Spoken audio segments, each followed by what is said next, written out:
Shri Krishna Chaitanya Prabhu Nityananda Shri Advaita Gadadhar Shri Asadi Gaur Bhakta-vrinda.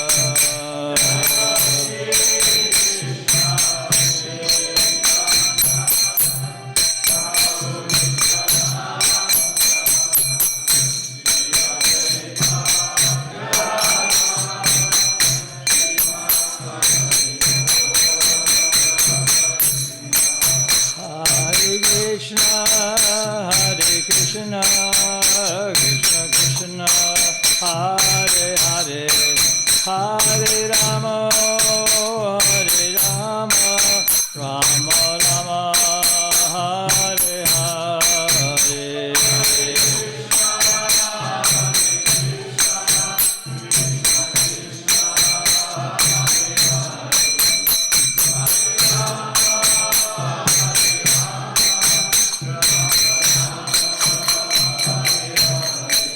Hare Krishna, Krishna Krishna, Hare Hare, Hare Rama, Rama Rama, Hare Hare.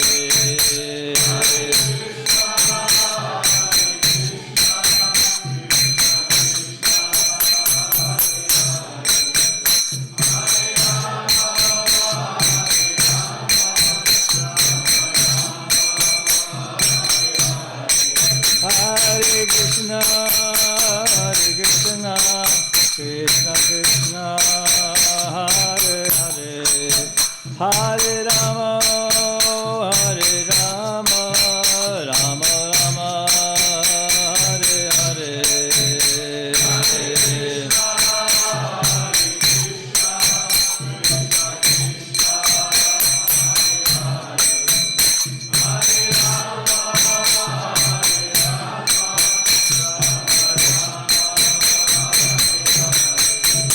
Jaya Prabhupada, Jaya Prabhupada, Jaya Prabhupada.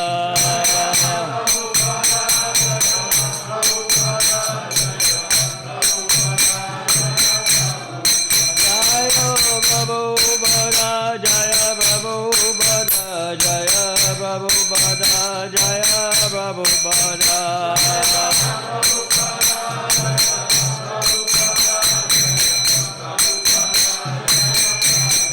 Jaya Prabhupada, Jaya Prabhupada, Jaya Prabhupada.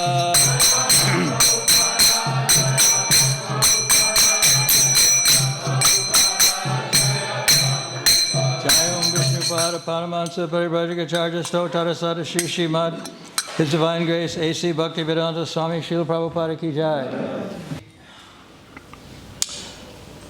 Because today is the disappearance day of Jayananda Prabhu, we're not going to be reading Srimad Bhagavatam as we usually do.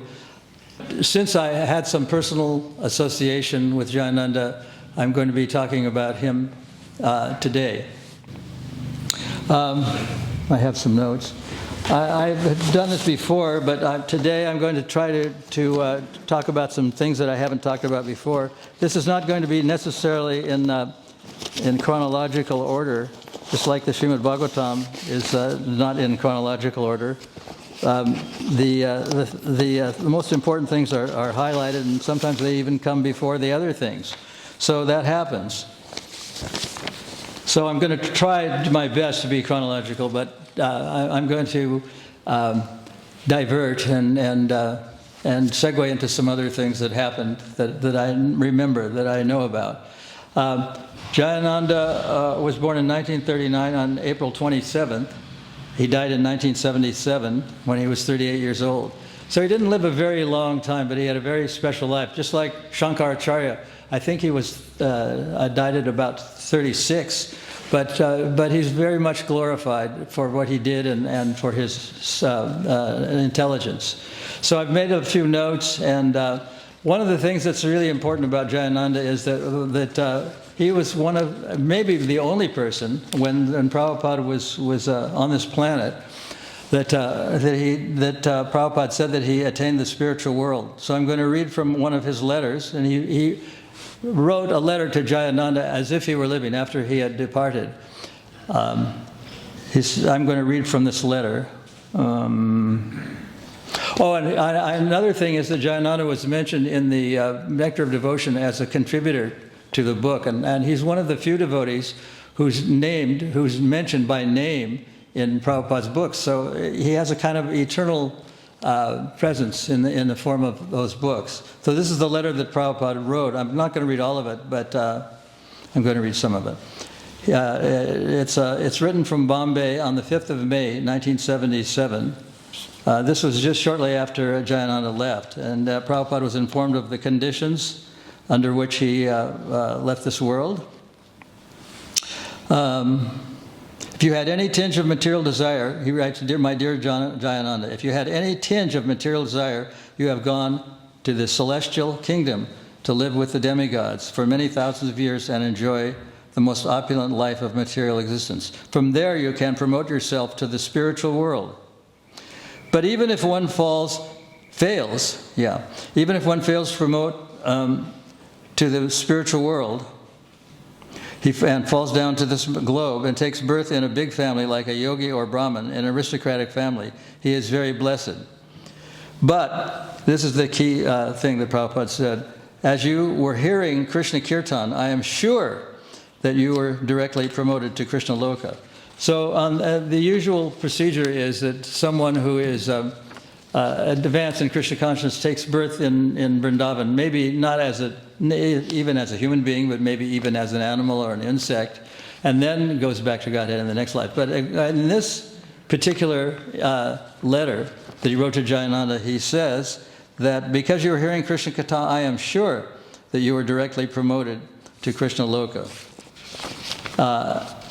An interesting thing that happened was that everybody liked Jayananda. I mean, he had all the qualities of the people we read about that existed maybe 500 years ago, Mangal Thakur and Vishwanath Chakravarti and others, but somehow we have some personal relationship with Jayananda.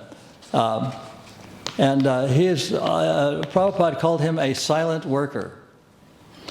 He never took sannyas. He was never a temple. He was very briefly, but he was kind of an older person. We were in our early 20s, some were even teenagers when he joined. He was about 30 or 32 years old, and we thought, oh, if someone that old is joining the movement, that shows that we're being very successful.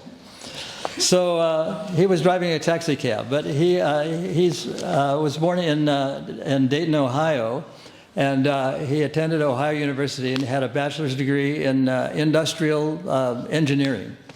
But he ended up driving a taxi cab because he said he didn't really like the corporate world. He didn't really fit in. So he was doing something, that was very kind of simple, and it didn't require a lot of education. But he did it anyway because he liked it. And he, after one day, he came to the temple. I was in San Francisco, 1966, and very shortly after, because he was very mature and very friendly, he became the temple president. He was the oldest person there in the temple at the time, and it was a very unusual thing. He made friends with people who gave donations. There was a place where the devotees went to get donations for various things, and they really appreciated Jayananda Prabhu. There was a guy that sold bananas to the temple, and Jayananda called him Banana King Louis. That name kind of stuck, Banana King Louis. So he was working on the Ratha Yatra car because he was very attached to Ratha Yatra. There's and people wouldn't even see him, just his legs were sticking out from the chassis of the Ratha Yatra car. And he was working very hard. And then one day, Prabhupada was having, in San Francisco, a darshan up in his room, and Jayananda had been working all night. He'd been up all night working on the carts. And so during the darshan, he was dozing off a little, starting to fall asleep. And every time he dozed off, the devotee sitting next to him kind of nudged him. And he said, how can you do this? Prabhupada is talking. So this happened about 3 or 4 times. And people thought that Prabhupada wasn't noticing this, but apparently he was. Well, one of the things he said that leave to the guy sitting next to Jayananda is leave him alone. He's doing more work than all of you put together. Those are almost his exact words. He's doing more work than all of you put together. And he wasn't a sannyasi. He wasn't a GBC. He wasn't anybody, really important. That's why Prabhupada called him a silent worker. And he was very, very generous and very friendly. I mean, even he had a car, and he gave it to me when I was a householder just to have, because I didn't live right in the temple, and I had to drive. So he just one day gave it was a Ford Fairline station wagon. I remember 1965 or something like that. And so then we decided to have a Rath Yatra in Los Angeles, and it was the first time that it had ever happened. And so we were looking for a place, and I was in a car with Chandanacharya, with Rameshwar, and a few other people, and Jayananda in his wheelchair. He couldn't hardly walk. He had leukemia. He had a terminal kind of cancer, and he wasn't slated to live very long. So, but we were looking for a place, and we drove around to downtown Los Angeles, to the Wilshire area, and we didn't see there were any people there. This was during the week, and I mean, it's a sort of automobile city. People have a lot of cars, and they just don't hang out or walk around in any place. So at the very end of the day, not the end of the day, at the end of our sojourn, we went to Venice Beach. And Venice Beach has a kind of promenade that it's really part of Los Angeles, but they call it Venice Beach. It's like a suburb. And there's a street, they call it Oceanfront Walk, that goes right along the beach. And on one side is just sand in the Pacific Ocean, which is always blue colored, as opposed to the Atlantic, which tends to be dark blue or black. And we pushed this wheelchair down the whole length of Oceanfront Walk. And as we got to the end, a policeman was standing right in front of us with his uniform, a uniformed policeman, and he was standing like kind of blocking our way. And we thought, oh my God, I don't know if he's going to arrest us. Maybe we're not supposed to have a wheelchair on this street or something like that. And there was a lot of people out there. We even saw a guy that was a skateboard enthusiast, and he had a dog, a German Shepherd, that was pulling him along. It's a very weird place. It was full of tourists from all over the state, from all over the city, from all over the world. And this policeman just stopped us dead. There were about 4 of us walking down the street, and then all of a suddenly he stopped this pose and put his hand out as if to shake hands to Jayananda, because Jayananda was in the wheelchair. And he said, "My name is Sergeant White. And I don't know if you know about this, but one of your men saved my partner's life." It was in downtown Los Angeles. There was a gunfight, and one of your men saved my partner's life, and I want to thank you from the bottom of my heart. And then after this incident, I mean, and we never found out what actually had happened, or who the devotees were, or who was saved, or anything. But after that incident, we decided that this is the place where Rath Yatra should be. First of all, there's a lot of people. Secondly, the police department would not ever block us or give us any trouble. So we decided to have it down there. And Oceanfront Walk is a kind of a long boulevard. It's about 2 or 3 kilometers long, and you just see the ocean and the sand on one side, and on the other side there's a few buildings. So I was organizing this with another devotee named Prabhu Burhan. He's a New Yorker. I don't know where he is now, but we decided to make this a big event because it was the very first time it would take place in this city, and this city was a well-to-do city. It wasn't, it's like Los Angeles. It's very sunny and warm, and people seem to there's a lot of Hollywood people that live in there. Hollywood is part of Los Angeles. So we decided to have it there. And at the end of the walkway, there's a grass area. it's about 4 acres of grass, and it borders right on the sand. So it's a perfect place to end the thing. So we decided to have a lot of displays on this grass area. What we did was we made a chart, Prabhu and I, and it had on one axis it had the names of all the devotees that lived in Los Angeles. There's about 40. And on the other axis, the days of the week, the times, the dates, and everything. So everyone had something to do. Every single person got involved because they were on this schedule, on this roster, so to speak. And so we decided to make it a very memorable event. And at one point, we went to a place east of Los Angeles called Riverside. In Riverside, they train wild animals: tigers, lions, elephants, cheetahs, jaguars, some of the most violent animals, and they cut their nails. And they teach them how to jump on people without harming them. That's Hollywood for you. That's what happens. They're wild animals, but they're tame. They're tame. Teachers teach them how to jump on people without hurting them. So we went up there, and we said we want to purchase the use of 3 elephants. And they were kind of like bewildered that we would ask for elephants, of all things. And they said, well, we can let you have the elephants, but their trainers have to go with them. Each elephant had a mahout, or a trainer. So that was done. And it was a little expensive, but it was done. And we had a contract, and they agreed.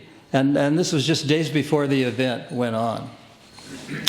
So, and then to make it very special, or to make it very colorful, we organized 3 people to sit on the backs of the elephants, dressed like clowns. They were completely painted with their faces and their arms and everything, men and women. And I think there were 2 girls and 1 boy sitting on top of the elephants. And one of them had a big horn, like a trumpet, but a very long thing with a horn on the end. And so it was a very spectacular event. And this parade went like that. There was an elephant between each car. And Jayananda used to, at the end of every day, Prabhu and I used to go to report to him what we have done during that day. And we had to get permission from many departments, because it's a very large city. So we had to get permission from the police, from the fire department, from the police department, from the Park and Recreations Commission. I mean, there were probably about 20 different departments that we had to go to. And so at the end of each day, we would go and report to Jayananda what we had done. And his response, he could barely talk, he was getting very sick, was, "Gosh, I don't know how you guys do it." I mean, he was so friendly that we didn't do anything. It was all on his energy that everything was happening.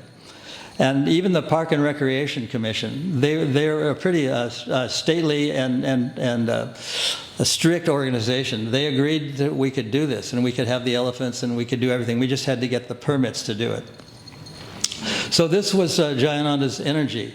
And one of the really amazing things that happened was that a friend of his who had gone to a place called Parkwood High School, I think it was Parkwood. Anyway, in Dayton, Ohio. And this other man was a very good friend of his. This is a man named Andrew Hallam that lived in Woodland Hills, just north of, just a little ways north of Los Angeles. And after Jayananda had passed away, this man saw a picture of him in the Rath Yatra car in Durban, South Africa. I mean, here, it's very unusual that he would go all the way from Los Angeles to Durban, South Africa. But he thought, well, I'll take a holiday, do something exotic. So his friend took him to Durban. And it just so happened that was the day that the Rath Yatra was taking place there. And in the Rath Yatra cart, he saw a picture of Jayananda Prabhu, who had passed away years before. And he looked at his face and he said, I think I know that man. But I'm going to have to find out who he is. So he started asking people, who's that guy in the photograph? And everyone used to tell him, oh, that's Jayananda. And that didn't mean anything to this guy, because he knew him as James. James Kaur was his name. And so he asked about 6 people, and they all said Jayananda, Jayananda, and that didn't mean anything to him. Finally, one of the last people knew what his birth name was. And then everything sort of, became clear to this man. And he was a good friend of his when they were in high school, in Oakwood High School it was called, in Dayton, Ohio. And he knew that James Corr's father had the same name. He was James Corr Sr., and Jayananda was James Corr Jr. So from Durban, South Africa, and he knew that James Corr Sr. worked for a paint company, a big paint company. It was called Sherwin-Williams. It was a very big and famous house painting company. So somehow or other, this man decided he had to tell James Corr Sr. all about this. And he didn't know anything about his son, becoming, well known in the Hare Krishna movement. So from Durban, South Africa, he made a phone call to Denver, Colorado, which is no small feat. And then talking to the people at Sherwin-Williams, he asked them if there was any man employed there named James Corr. And finally, he talked to someone who said, "Okay, I know who this man is. He used to work here, but he's retired now. But I can and then he said, is there a way I can contact him?" And somehow he got the phone number of James Corr Sr. And he talked to James Corr Sr. and he said, "Do you know anything about your son? How he is famous now in the Hare Krishna movement?" And James Corr Sr. said he didn't know anything. And what Andrew Hallam's position was, he was the man who's like, I think they call them valedictorians, who at the end of every school year, he would do a little summary of what these people are doing now. And he was very surprised to see someone he knew in a faraway place like Durban, South Africa. So I'm going to read the letter. It says that he wrote to that year after he saw the Rath Yatra. "Dear Oakwood High School," I'm not going to read all of it. "Dear Oakwood High School classmates and friends, I want to tell you about my Christmas vacation trip to Durban, South Africa.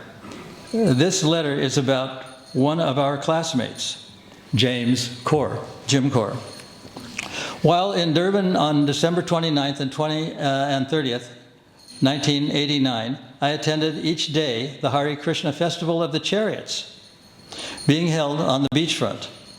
To give you an idea of the size of the festival, they fed 52,000. I mean, it's not completely accurate, but this is what he wrote. They fed 52,000 plates of food on the first day. It was vegetarian food and given free to all who had wanted it. And it was tasty, ! The chariot was 45 feet tall, which is pretty accurate. It carried about a dozen people on it, throwing candies to the crowd. It was being pulled by members of the movement. The first day of the festival opened within a parade along Durban's Golden Mile in front of all the luxury hotels. On the chariot are painted figures of Krishna and his consort, a wax museum model of the man who brought Hare Krishna to the West, and that's Prabhupada, of course, and a photo of a man in Hare Krishna robes. The photo was about 2½ by 3 feet. I asked my South African friends, who knew a lot about Hare Krishna, who the photo was of. He said he didn't know. The second day of the festival, my friend drew me into a conversation with a French woman who had lived in South Africa for 20 years and had been in the Hare Krishna for 11 years. I told her about my classmate who died in San Francisco in 1977 while active in Hare Krishna. She asked his name. I'm going to read this. I told her that she told me that it was Jim Corr. She asked me if he didn't recognize him because Jim Corr, or Jayananda, was shaved up, and he looked very different because of that. When he knew him, he was like 18 years old or 17 years old and was going to high school, and he had long hair. She told me it was Jim Kaur, 2 exclamation points. They called him by his Krishna name of Jayananda, but she knew his Jim Kaur name too, and she knew about his college degree. I was flabbergasted, to say the least. That day I spoke to about a dozen Hare Krishna members who all knew the full story of Jim Kaur, or Jayananda, as they always call him. They all know about his death from leukemia, his strength at the end of his life, and his devotion to the Krishna movement. And these people, by the way, Andrew Hallam, who used to live in Woodland Hills, north of Los Angeles, is no longer living. This is from 1977. He was already in his 40s or 50s. These people have not been to the USA and probably joined Hare Krishna after Jim died in 1977, but they all knew about him. Here are some of the stories they told me. Jim took money that Mr. and Mrs. Kaur sent him for painkiller prescriptions and used it instead to design and build bigger and better chariots. Jim is responsible for the development of the Festival of the Chariots. And they held these festivals worldwide. Once a year, they have a day honoring Jim, and they fast on that day. In San Francisco, Jim was responsible for dealing with the outside community. He was so popular that the devotees, before they had Rath Yatra, they used to meet with city officials, including the chief of police. And one of the women who worked for them, well, the first thing she said when all the devotees came to start their meeting was, "Where's Jim?" And then we told her the sad news that he had passed away a few years before. And then she left the room. She had lost it, as they say. She had started to weep, and she didn't want people to see her. So she left, and then she composed herself, and she came back after a while. So she was one of the people. There were many people who had that kind of relationship with him, that they thought he was a special person, not just a friendly person, but a special person. People who didn't like dealing with Hare Krishna's folk did like to deal with Jim. Jim is mentioned in one of the books written by the man who brought Hare Krishna. That's Nectar of Devotion. The book is Nectar of Devotion. In their South African newsletter that was being passed out at the festival, Jim is quoted, telling about the first festival in San Francisco in 1970s, saying how primitive that chariot was in comparison to the present chariots, at least in Durban.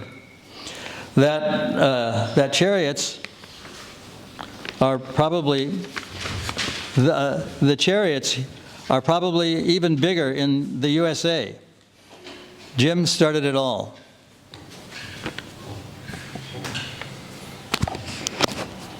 I can talk loud if I have to. No, it goes to the internet. Let me just pause for a second because...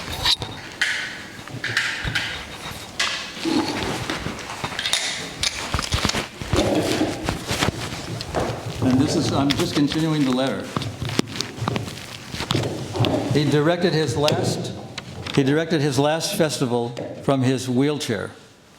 I have a photo of the front of the chariot showing the photo of Jim. The photo was not taken to show Jim, since I didn't know at that time that it was Jim. And I have newsletter photos of the whole chariot to show the size of it. I'll bring these to the next OHS, I guess that's Ohio State University, reunion in 1992. One of the Hare Krishna devotees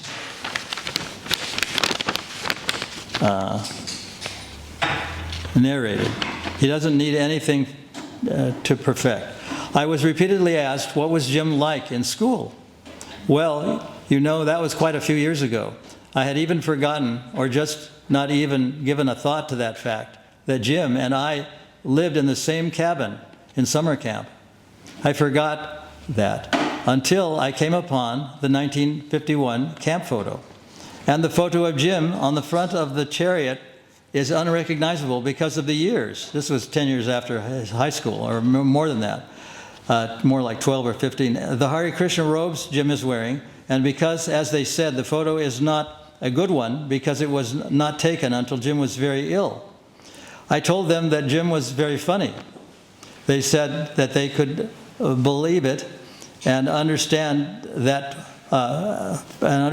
from what they had heard about him. I was told that Jim worked very hard.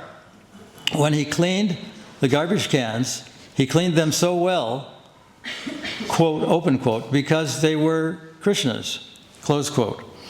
New devotees would see his work and think, quote, open quote, if this is how thoroughly the garbage cans have to be cleaned, how much more important work is done? How much more important work is to be done?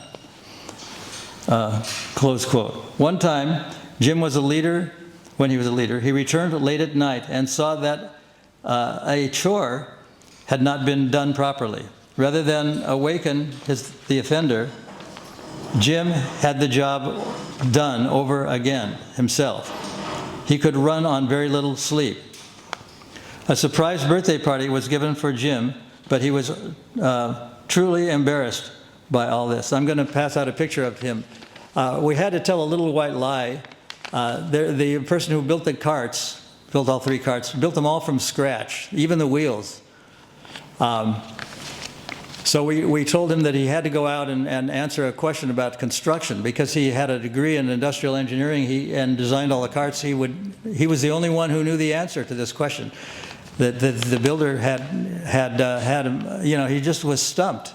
We told him that. It wasn't actually true, but what we had done is we gathered around in this parking lot, around the chariots, and when I say we, it was like about 30 people. So now the next time you see a Hare Krishna devotee on the street, go up and tell him or her that you went to school with Jayananda. You'll get red carpet treatment. The story of Jayananda will be known. And remember, I was in South Africa, which is 11,000 miles from Los Angeles, and they all knew.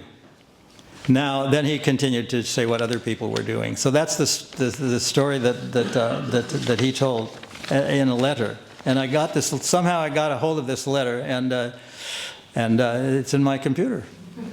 So that's just one of many stories that you could talk about this person for many lifetimes or for many years, or, I don't know. If anyone has anything else to say, speak up. Yes. A lady from the fruit market.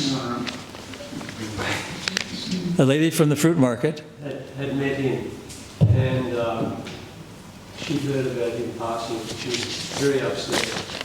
But he seemed to have that same very friendly effect on everybody.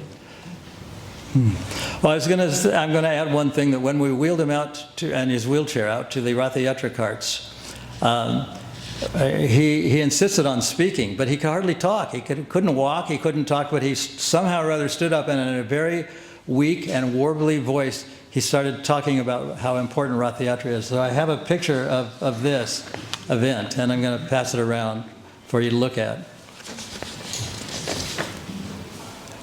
And one of the women who lives in Los Angeles made cakes that look exactly like Ratha Yatra carts. They had this, you'll see them in the photograph. They're the same color.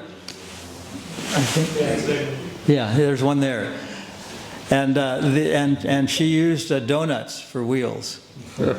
And he loved this prasadam. But he didn't, although it was made for him, he didn't take any of it himself. He gave all the pieces that he got to the children. And this is another photograph of them, the children getting his cakes. So he could barely stand and barely talk, but he stood up and glorified Ratha Yatra. So that was and then, this is the last thing. At the Ratha Yatra festival, it just so happened that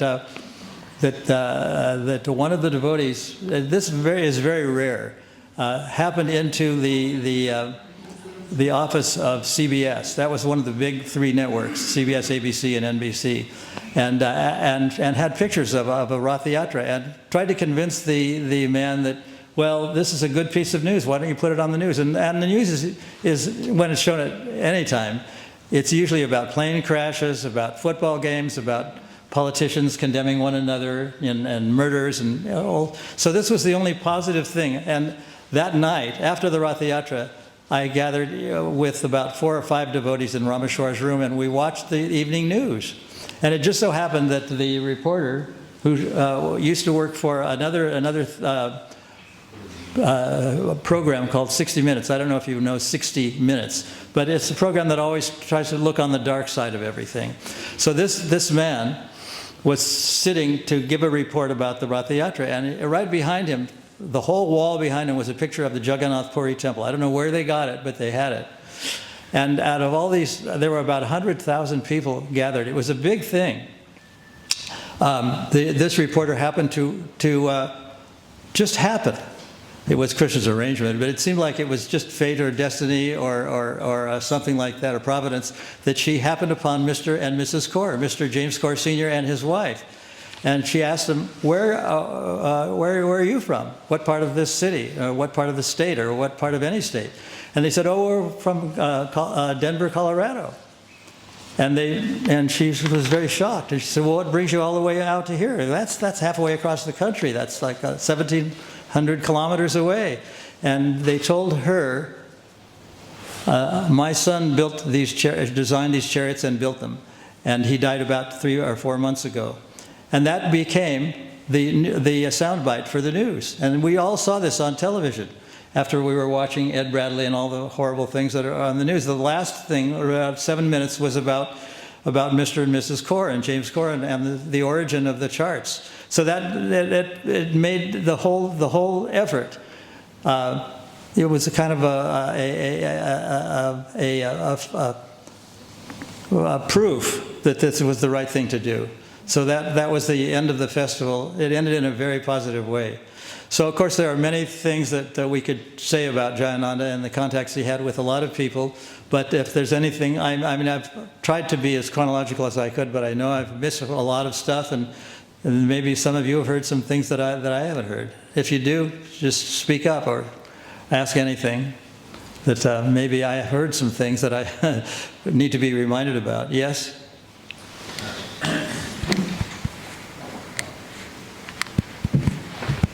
By the way, in that picture, some of you may not recognize Jayananda. He's the man sitting in the wheelchair. And just to his left, the person in saffron is myself. And this was taken in 1977. So I'm probably not very recognizable, but I'm in there. Go ahead, Ramai, Maharaj. Yeah, I read that in the early days of San Francisco, Jayananda would like to come to Prabhupada's classes in the morning because the hippies were still asleep, and quite often he was the only one there. And there was Prabhupada giving the class, and only Jayananda was listening. And then later on, Prabhupada cooked some prasadam and just fed only Jayananda. Prabhupada actually cooked the prasadam, and the description was there was no conversation practically. Just Prabhupada giving Jayananda more and more prasadam, and he was the only devotee there. That reminds me of one incident that occurred when in the temple in Los Angeles. The proprietor of the temple, the president, so to speak, hired a hospital bed, and this hospital bed was erected inside of a flat that all devotees lived in. And he used to get prasadam from this one woman who made the cakes, and he asked her one day. He asked someone to ask her if she could make pakoras. And she said, yeah, I know how to make pakoras. So a little later that day, they brought a whole tub of these. There were about 50 pakoras in them. And the guy was practically dead. He was so sick. But he ate the whole tub of 50 pakoras. And people were just amazed. Yes? I'll just read a little. This is for my Vaishnava phone app, and it's got a whole list of Jayananda's glories in there. I'll just read one small paragraph. Once a new boy at the temple wanted to do some service and was asked to help with the trash, the garbage. The weekly trash run was done by Jayananda, who who cheerfully took the little help the boy gave. Later, when the boy became a devotee, he remembered thinking, if the garbage man at this temple can be so blissful, just imagine what the rest of the devotees are like. I want to read one last thing that I was going to read before, but somehow or other it slipped my mind. And this was found. I recently found it on the Google or on the net. I don't know if it was on Google or what, but it's called A Hospice Miracle, Serving Jayananda's Mother, thanks to Suvarna Radhika. She was the one who wrote this. Thanks to Suvarna Radhika Mataji for showing this. Derived from a letter by Kalindi Dasi and her spiritual master Chandra Muli. A hospice miracle seeing Jayananda's mother. His mother was called Jane Kaur. And so she passed away sometime after he did, which is kind of unusual right there because, usually the mother passes away after the son does, but it was just the other way around. So she said in mid-July, this is the letter, in mid-July I started wearing tilak to my work in the hospice. I thought that since many other spiritual practitioners were expressing their faith by wearing crosses, doves, silk threads, pentacles, and other items, I would wear my tilak, which tells the world that I am a devotee of the Lord. And I found that wearing tilak at work has opened the door for spiritual questions and conversations. So this is another way of saying it's very important to always wear a tilak. It just happened that I'm not reading this because I have an axe to grind, but I think it's a very true thing. In the morning of Monday, August 6, 2007, after our daily report and medical staff checks, we began our usual tasks of caring for the patients. As ours is only a 10-bed facility, we are able to give loving care to each patient individually. Often, while I care for or bathe patients who are unable to do such tasks for themselves, I chant or sing the Hare Krishna Maha Mantra. I'm going to put on some specs so I can see this.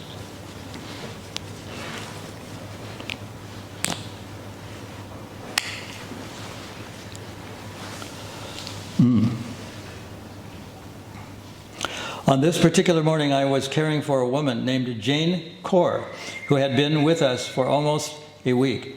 She was a kind and polite person, and I enjoyed the time I spent with her. Around 8 a.m. on August 6th, I entered her room and found that she was getting closer to leaving her body. As unresponsive to verbal cues, her body was limp. I sang the Maha Mantra one last time while she received the final bath. Hospice staff called her family, who were always friendly and appreciative for her care. When I was finished, I spoke with some of the family members in the hall.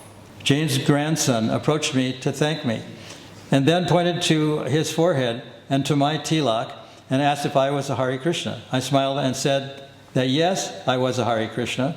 Well, he said, then maybe you know of my uncle Jayananda. The Jayananda? I asked. Yes, he said, and told me how his uncle had built the Rath Yatra carts. He then went in to inform his mother that I was a Hare Krishna. Gaynell, Jayananda Prabhu's sister, came out of the room and said that she was so happy that a Krishna devotee had cared for her mother. The whole family expressed that it meant so much to them. Gaynell was saying that she couldn't believe that I was a Hare Krishna. She said that she told her mother, but she wasn't sure that her mom could hear her. I said that I had a feeling she already knew, and I laughed. Jane, a granddaughter, mentioned that she remembered her uncle making really good, great Indian food and offering it to God, and then the family sitting on the floor and eating it. She remembered his robes and how happy he was. Jane said that he had been pretty depressed before meeting devotees. In Prabhupada's books, he writes that a father, a grandfather, and a great-grandfather, sometimes he says 20 generations back, sometimes he says 50, sometimes he says 60, they're all liberated. forward and backward. So that means that children, grandchildren, great-grandchildren, and so on, 20 generations into the future are all liberated. I mean, that's what it's in there. It's in Prabhupada's books. I let Jayananda's family know that during Rath Yatra festival, we hung a nice photo of him next to the Srila Prabhupada's photo. He told me that an old friend of Jayananda's, who is not a devotee, happened to be in Durban several years ago and saw the first Rath Yatra, and I read that letter. They told me that Jayananda was very kind. Even as a child, he never spoke badly of others. From the many stories they told me, his saintly qualities shone, though even in his childhood. Gaynell told me that her brother had once spent hours on a family vacation at a beach picking ticks and fleas off of a homeless dog. They couldn't stand to watch it suffering. He couldn't stand to watch it suffering. Jayananda's nephews told me about running around the kitchen table as a small child with his uncle, who was laughing and chanting Hare Krishna. When I went back into Jane's room, the family was gathered around her, holding her hand. Her breaths were faint, and she was about to leave her body. I stepped out to give the family some space, and about 5 minutes later, they came back to the front desk and asked me to look at her. When I opened the door, I saw that her body had turned yellow and waxy. It was apparent that the soul had left the body, and that the physical body was all that remained. The nurse reported that she had passed, and the family, though sad, also felt relief. Gaynell told me that she had asked her brother, for support. Since she couldn't physically be at their mother's passing, she had been looking for a sign that he was supporting her. She felt that a devotee's being present and caring for her mother was not a mere coincidence. It was, I believe, Krishna's endless mercy! I thanked the relatives for allowing me to serve their family, offered my pranams, and said, Hare Krishna. So, I mean, we could talk for many lifetimes, but if there's anything that you think is important, go ahead. Rupa? Maharaj, was also said, I believe in the Prabhupada Lilamrita, that Jayananda Prabhu, when he was temple president, he was practically solely maintaining the whole temple financially himself by the taxi driving. And when he would give Bhagavatam classes, he was a little reluctant to give Bhagavatam classes, but when he did, he'd tell stories of all the people he picked up in the taxi and how they were suffering, and he'd preach to them and give them prasadam and, Thank you. and books. And also, you were mentioning the Nectar Devotion. Prabhupada says, I think it's in Nectar Devotion, Prabhupada says, thank you very much to Jayananda Prabhu, who gave, was it $5,000 to something like that, publishing the book? Yeah. Maybe some things were a little exaggerated, but it's probably all true. Anything else? Well, I'll just read one more little one. This is about his service attitude. Jayananda was an expert at everything: cooking, preaching, deity worship, public relations, sankirtan, selling incense, construction, and anything that it took to spread Krishna consciousness. He was a tireless worker, first to rise in the morning and the last to sleep at night. He was always running out to get flowers, washing dishes, cleaning the kitchen, or taking out the trash. Whatever service he was given, he would make sure that it was done, no matter how busy he was or how much personal hardships he had to endure for it. No matter how hard he was working, he would never stop for a nap during the day. He seemed inexhaustible. Thank you. So this gives us a little glimpse into the lives of people like Pundarik, Vidyanidhi, Ramananda Roy, and the Goswamis, what they were actually like. They were very friendly, always good-natured, and turning positive things into negative things. One of the things that is written in a book is that when he passed by, he was in Fisherman's Wharf sometimes. That's part of San Francisco, Fisherman's Wharf. And there was a guy that was selling lobsters to the people. And he had a habit of throwing hot, sticky water onto the devotees when they passed by for Harinams. And it so happened that Jayananda made friends with this guy. He said, "Thank you for participating with our Harinams." And from there on, it became a very friendly conversation. You were going to add something?